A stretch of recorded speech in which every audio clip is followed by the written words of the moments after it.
Mais en fait, c'est assez difficile hein, de se définir. Bon, qui est Aniston Jomden? Bon, c'est moi en fait. Je suis née ben, il y a bientôt 60 ans, puisque je suis née en 1960.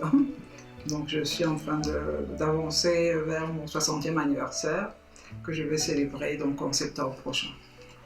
Alors sinon, ben, je suis une camerounaise née avec l'indépendance de mon pays, sauf que c'est vrai que je suis née hors du Cameroun, je suis née en France. J'ai passé ensuite une bonne partie de ma vie. J'y suis née, je suis venue au Cameroun, je suis repartie faire toutes mes études de médecine et ma spécialisation. Et ensuite, j'avais la possibilité d'y rester, d'exercer, mais j'ai choisi de rentrer au Cameroun. Choix que j'ai fait à une période assez délicate, puisque je suis rentrée au Cameroun quelque temps après les villes mortes. Et il y a des personnes qui trouvaient que c'était presque de la folie d'abandonner une carrière pratiquement tracée en Europe et d'entrer dans son pays. Mais j'aimerais dire que je n'ai pas regretté d'avoir pris cette décision depuis, parce que j'ai eu un exercice assez riche et diversifié, unique tant dans le domaine de la clinique, c'est-à-dire des soins hospitaliers, que de santé publique, à travers justement cette histoire qui a été mise très tôt sur le chemin de ma carrière, c'est-à-dire la transmission du VIH de la mère à l'enfant. Donc voilà en quelques mots. Sinon, je suis une mère de famille, j'ai 3 enfants, je suis mariée. Voilà ce que je peux dire comme ça. J'aime beaucoup la lecture, je lis beaucoup, c'est ma passion.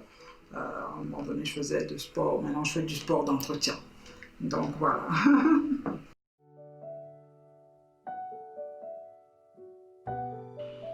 Bon, la recette, c'est une question assez difficile.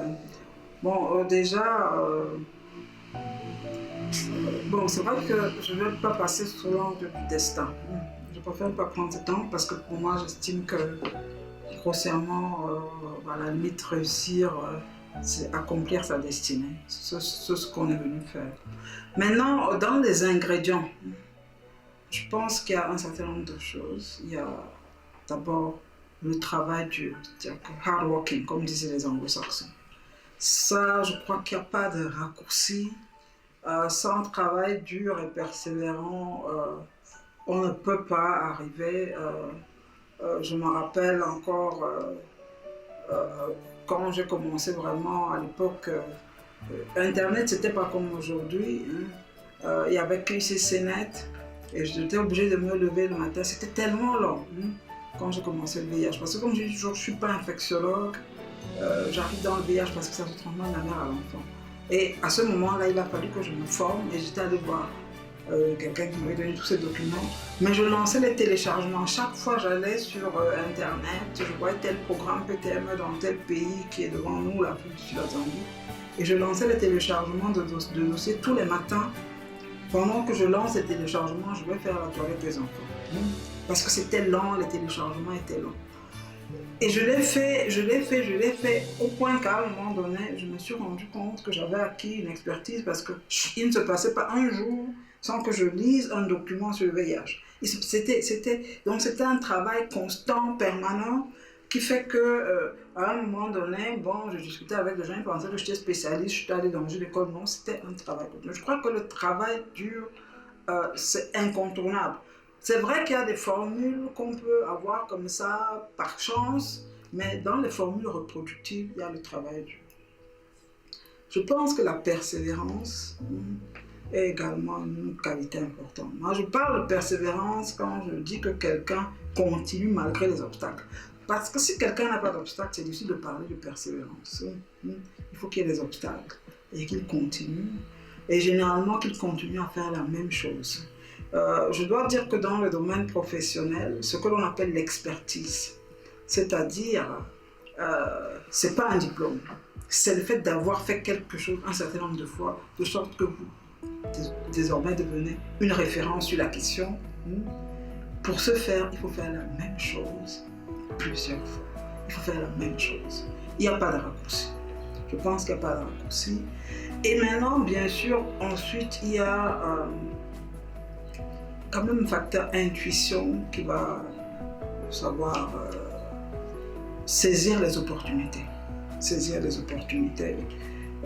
Et c'est comme ça qu'après, les choses peuvent se mettre en place. Je dis souvent, c'est l'intuition.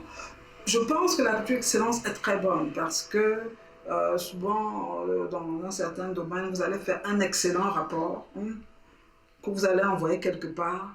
Et c'est ce rapport que les gens vont ventiler parce qu'ils ont repéré quelqu'un qui fait bien. Donc il y a tous ces éléments. Mais je crois que le travail dur, persévérant, est incontournable.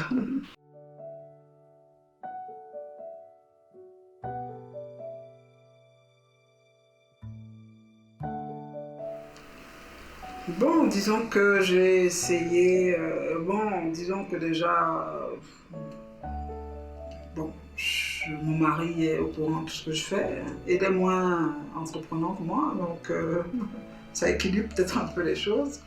Il m'encourage, il a compris que je suis quelqu'un qui aime beaucoup l'action sociale, sociétale. Et donc, un couple n'est pas un hasard. Hein. Dieu met les gens ensemble parce qu'ils se complètent ou bien ils sont complémentaires. Et donc, à ce niveau-là, je n'ai pratiquement pas eu de difficultés. À un moment donné, je voyageais fréquemment, notamment pour les consultations internationales. Et j'ai toujours eu son accord. Ça s'est toujours assez bien passé. Et à une certaine période également, j'ai eu une belle-sœur qui habitait à la maison, qui faisait que ça tamponnait un peu mon absence. Donc il y a toujours une organisation à faire. Mais c'est vrai que je m'étais toujours rappelé d'un pédiatre qui m'avait donné une formule à l'époque, qui m'a donné le nombre de jours à ne pas dépasser par rapport à l'âge de l'enfant. Donc je calculais, mon dernier enfant a peut-être 1 an, je ne peux pas faire plus de 6 fois 1. 6 jours d'affilée. Donc, ça fait qu'en tenant compte de cette formule, ça m'a obligée parfois à voyager plus fréquemment parce que j'évitais d'avoir de trop longues périodes d'absence quand les enfants étaient petits. Parce que je savais qu'effectivement, ça peut avoir des conséquences à long terme. Donc, je faisais tout pour partir, revenir pour essayer de jouer sur les deux éléments. Je ne sais pas si j'ai réussi. À un moment donné, je me rappelle, j'avais tout fait pour amener les enfants à la piscine tous les mercredis après-midi. C'était pas facile, mais je m'efforçais de partir à la piscine avec eux. Moi-même, je confiais pas seulement sur maître nageur. Et un jour, je discutais avec une amie, je lui disais vraiment, nos vies de femmes sont tellement compliquées. Elle me dit, mais toi, tu t'en sors. Elle me dit, je m'en sors. Je dis, mais je m'en sors pas. Elle me dit, non, si. Et tout simplement parce qu'un jour, elle m'avait vu sortant de la piscine avec les enfants et tout ça. Et je lui ai fait, elle arrivait à une conférence, je trimballais tous les 3, on sortait de la piscine. Bon. Donc, ça demande... Mais pour aller à la piscine, il fallait que je mette alors mon agenda, que je planifie ça. Pour sortir au restaurant 1 fois par mois ou 1 fois tous les 2, il fallait que je mette dans mon agenda et que je prie même pour que ce soit protégé et qu'il n'y ait pas d'interférence avec autre chose. Donc, c'est comme ça, mais on a essayé de faire comme ça. Donc, avec tous ces facteurs, la prière étant très importante.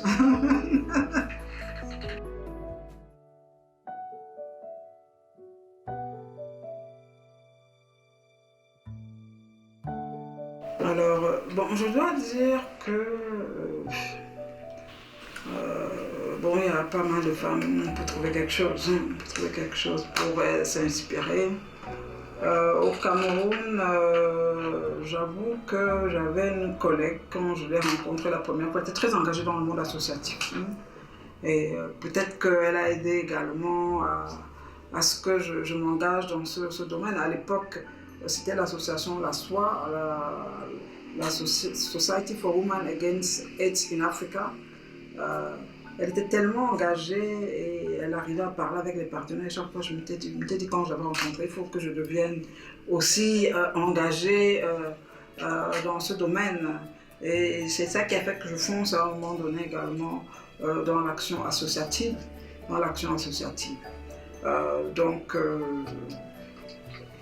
Je ne sais pas si c'est un nom que vous attendez ou bien. J'ai un certain nombre de femmes comme ça qui ont qui ont marqué un peu mon parcours. Mais c'est vrai, surtout celle-là, en fait, Henriette Mello, en fait, elle est toujours vivante d'ailleurs. Son engagement associatif m'avait marqué, donc j'ai vraiment pris au départ ce tournant. J'ai également été très proche du professeur Koula au niveau de la CAFEM, ma communauté scientifique. Beaucoup plus, elle m'a peut-être influencée, elle m'a encouragée dans tout ce qui est recherche, et même académique, parce qu'en fait j'ai eu pas mal de problèmes sur mon parcours académique, justement parce que je n'avais pas été formée au Cameroun et que je n'étais pas dans un hôpital public. Elle m'a régulièrement encouragée, et donc je pense que c'est des personnes qui ont montré quelque chose, mais il y a pas mal d'autres femmes de qui j'ai tiré certains enseignements. De point de vue général, il y a une dame qui n'est pas contemporaine, qui est déjà décédée, Hélène Keller. Hélène Keller, moi je considère que c'est un destin qu'on peut enseigner aux gens. Hélène Keller, c'est un modèle pour moi de résilience, de courage. Et donc j'estime que quand on a lu Hélène Keller, on peut comprendre qu'on n'a pas une situation difficile. Parce que si Hélène Keller a pu faire ce qu'elle a pu faire, ça veut dire que nous tous, nous pouvons faire quelque chose, quels que soient les obstacles que nous avons devant nous. Parce qu'elle a vraiment pu, malgré une cécité précoce, une surdité précoce, non congénitale, probablement par diphtérie, transcender tout cela et faire ce qu'elle a pu faire. Donc ça veut dire que quand moi j'ai lu la vie d'Hélène Keller, j'ai dit non, il ne faut plus que je me plaigne, que j'agisse tout simplement et puis on passe à autre chose.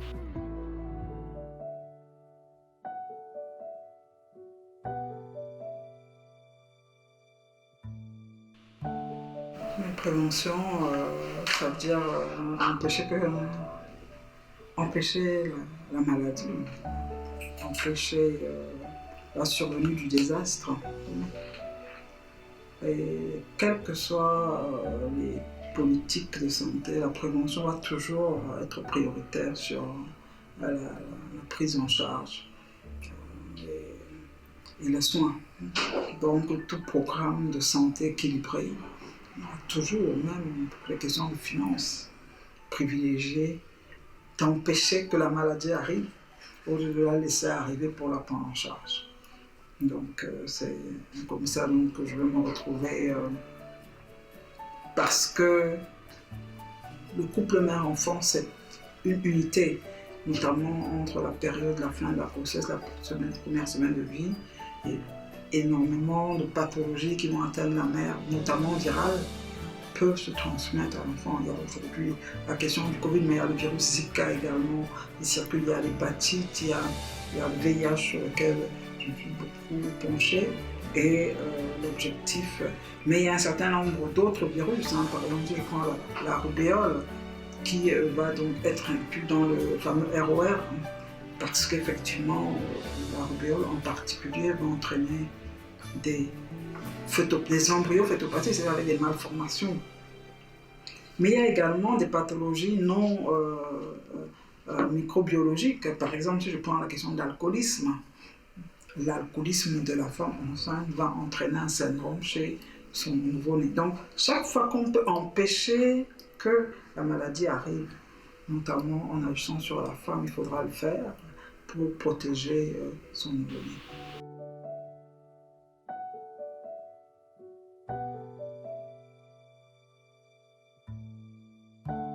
Bon, enfin, on peut se placer sur plusieurs domaines. Si vous prenez ça du point de vue de l'analyse transactionnelle, tous nous sommes un peu enfants, un peu parents, un peu adultes. On peut prendre ça dans tous ces sens. Mais je pense que si on veut rester très biomédical, peut-être sociaux, on va se dire que l'enfant, c'est celui qui est relativement dépendant de l'adulte, que ce soit pour la prise en charge et tout. Donc, on va distinguer plusieurs stades de l'enfance et à partir de 10 ans, on va considérer l'adolescence. Mais c'est vrai que l'enfant, en termes de définition, c'est celui qui a moins de 18 ans.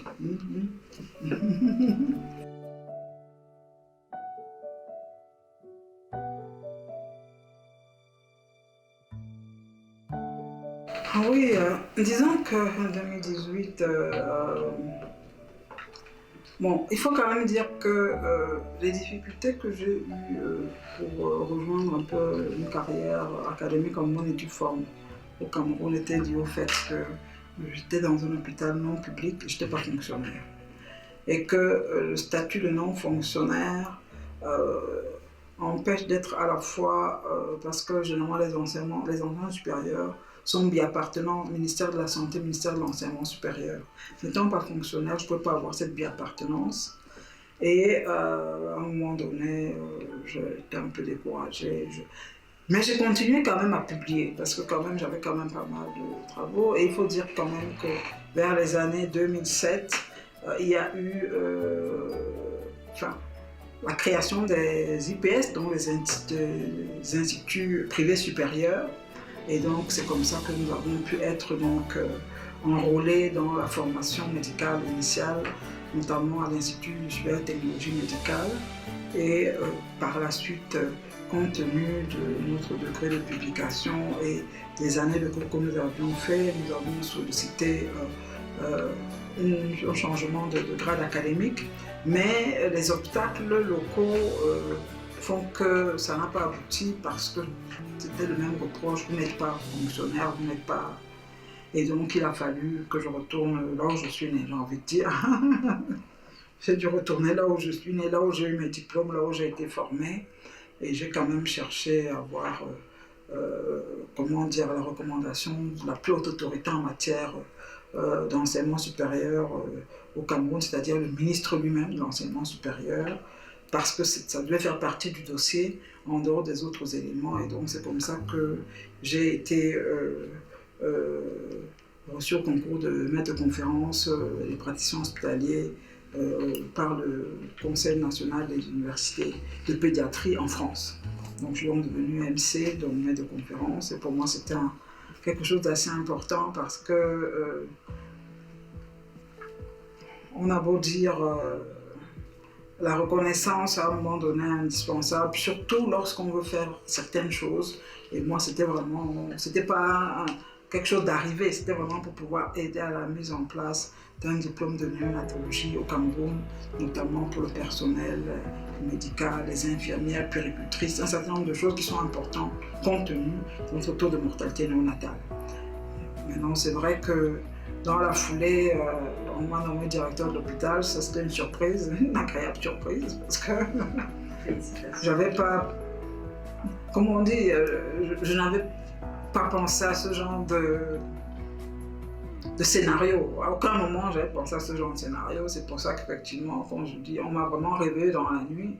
Je dormais, on m'a appelé, quelqu'un a demandé à mon mari où est-ce que j'étais. Il a dit que j'étais à côté, que j'étais en train de dormir. Il a demandé à la femme, est-ce qu'elle sait que c'est elle qui est le directeur? Il dit non, je ne crois pas. Il m'a réveillée, il m'a passé la personne m'a dit bonsoir, madame le directeur. Je dis, non, c'est qui parle? Elle m'a appris donc que je venais d'être nommé directeur de l'hôpital par le conseil d'administration extraordinaire qui s'était tenu dans la journée. Et effectivement, mon mari m'a dit essaie d'ouvrir un peu ton téléphone parce que mon téléphone s'était débranché. Bon, on ne peut pas quand j'ai branché le téléphone, c'était les félicitations. C'est là où j'ai pris connaissance de la fameuse décision qui me menait. Et donc, j'ai remercié ceux qui m'avaient fait confiance pour pouvoir mener cette destinée de l'hôpital dans ce nouveau format. Donc, c'était ça. Puis 2018 aussi, je suis devenue grand-mère. C'était une année où je suis devenue grand-mère, donc c'est une étape. Être mère, c'est une chose, être grand-mère, c'est autre chose.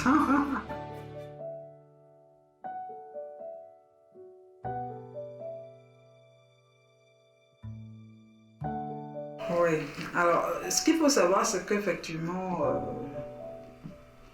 bon, déjà, je suis une chrétienne assez engagée, de par un background familial,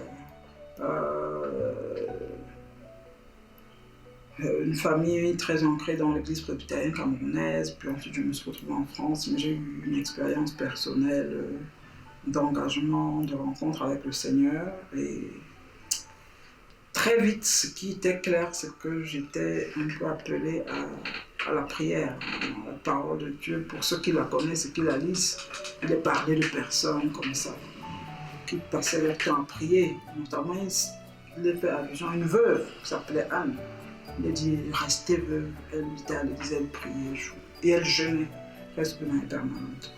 Donc c'est vrai que entre autres, dans ce sens-là, dans l'église dans laquelle je vivais, j'avais reçu un peu cette, cette tâche et surtout c'est quelque chose que je fais sans effort. J'aime la prière.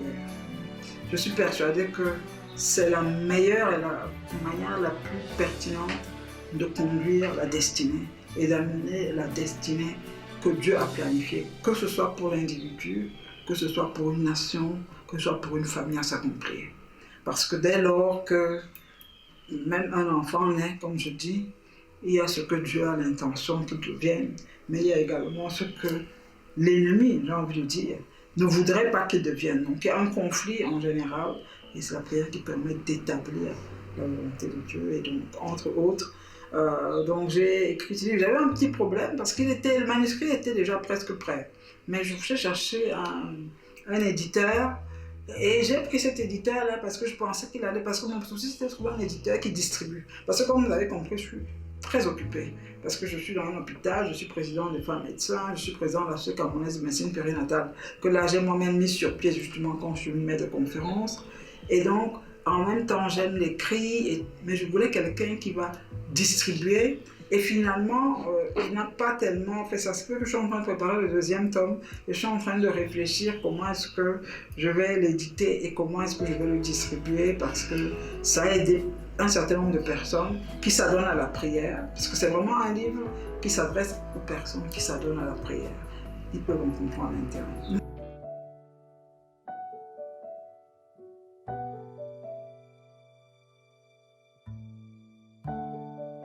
Il y a énormément de clichés culturels qui font que beaucoup de femmes restent enfermées dans ce cliché. Elles vont penser qu'elles sont femmes parce qu'elles ont eu des enfants. Elles vont penser qu'elles sont femmes parce qu'elles sont mariées. Elles vont penser qu'elles sont femmes parce que. Mais en réalité, ça n'est pas obligatoire. Je pense que la Bible, qui est un modèle, nous montre qu'il y a dans cette Bible tout genre de femmes. Il y a les célibataires, il y a les mariés, il y a les veuves, il y a tout genre. L'essentiel, c'est que chaque femme trouve en connexion avec l'éternel, en mon sens. Et pourquoi est-ce qu'elle est là? Quelle est sa mission? Qu'elle cherche à savoir quelle est sa mission? Et qu'elle s'engage à accomplir sa mission avec son tout. Avec passion, avec son tout, avec ses émotions. C'est vrai que les femmes sont plus émotives. Mais même ces émotions, ça aide à travailler. Parce que parfois, il faut être en colère contre l'injustice. Si Rosa Parks n'avait pas été en colère contre l'injustice, il fallait bien qu'à un moment donné, quelqu'un dise non. Parce que la colère n'est pas mauvaise, c'est une sainte colère, laquelle on ne se touche pas, mais pour produire le changement. Donc je crois qu'il y a ce besoin de savoir qu'elles ont une valeur intrinsèque et qu'elles se débarrassent d'un certain nombre de clichés culturels négatifs qui limitent leur épanouissement et leur accomplissement personnel.